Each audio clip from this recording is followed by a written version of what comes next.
దుండిగల municipal పరిధి మల్లంపేటలో Lakshmi Srinivasa constructions director గుర్రం విజయలక్ష్మిని పోలీసులు అదుపులోకి తీసుకున్నారు. ప్రభుత్వ స్థలాలు ఆక్రమించి అక్రమ నిర్మాణాలు చేస్తూ అమాయకులు మోసం చేసి తప్పించుకుని తిరుగుతున్న లక్ష్మీ శ్రీనివాస కన్స్ట్రక్షన్స్ సంస్థ నిర్వాహకురాలు విజయలక్ష్మిని శంషాబాద్ ఎయిర్పోర్ట్లో అదుపులోకి తీసుకుని దుండిగల్ పిఎస్కు తరలించారు. ప్రభుత్వ భూములో అక్రమ నిర్మాణాలు చేపడుతుండటంతో ఫిర్యాదులు అందుకున్న రెవెన్యూ శాఖ అధికారులు 2024 మార్చిలో సదరు అక్రమ నిర్మాణాలు జేసీబీ సహాయంతో కూల్చివేశారు. ఇక ఈరోజు ఆమెను అరెస్టు చేశారని సమాచారం రావడంతో బాధితులు దుండుగల్ పోలీస్ స్టేషన్కు చేరుకుని నినాదాలు చేశారు.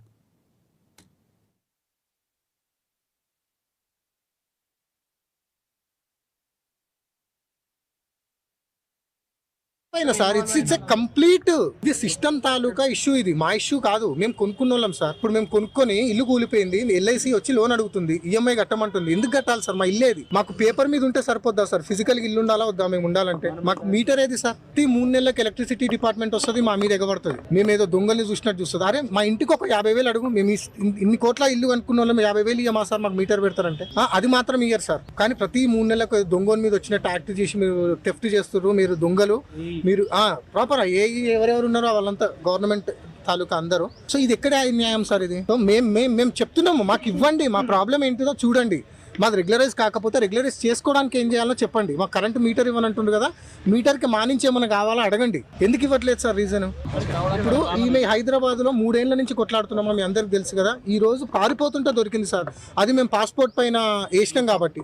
అది కూడా మేము వేయకపోయి ఉంటే ఆ కేసు ఈరోజు ఆమె దొరికేదా? ఆమె యూఎస్కి వెళ్ళేది, మాకు ఫోన్లు కూడా లిఫ్ట్ చేయకపోయేది. ఎవరికన్నా చెప్తే వాళ్ళతోనగలు వీళ్ళతోనగలు అని ఎవరైనా ఉంటే కలిసేది.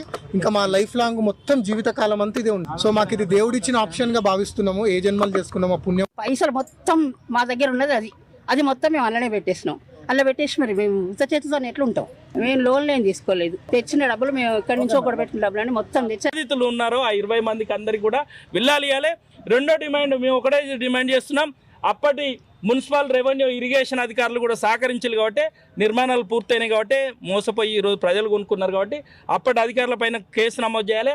ఏదైతే విల్లాలు కట్టుకున్నారు కదా, మరి విల్లాలు ఇచ్చారు కదా, వాటికి ఈరోజు కూడా కరెంట్ కనెక్షన్ కానీ, ఇంటి నెంబర్ కానీ, ప్రాపర్టీ అసెస్మెంట్ అవుతాయి.